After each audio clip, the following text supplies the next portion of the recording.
бүгүнкү күнү кыргыздын каада салтыны, үрп адатыны, оюндарыны өнүктүрүү мезгили келди.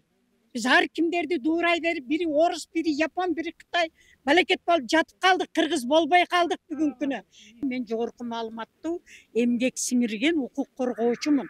Баткен областынан келген. Манастын китебин алып келип бердим. Жусуп Мамай чыгара албай калып кеткен китепти. Ушуну чыгарып бергиле, элге тараталы десем макул деди. Шахмат боюнча кыргыз балдарыны үйрөтүш боюнча китеп тапкы бердим. Көбөйткүлө ушуну десем макул деди. Андан тышкары 12 проект бердим.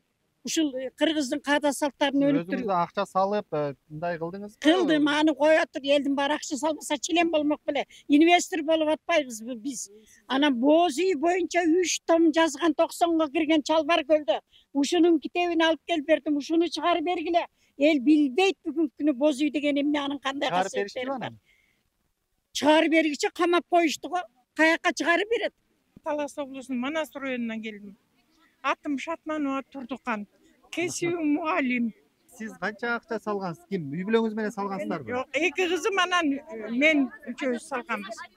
А бирок салганыма ала коеюн деген жокмун.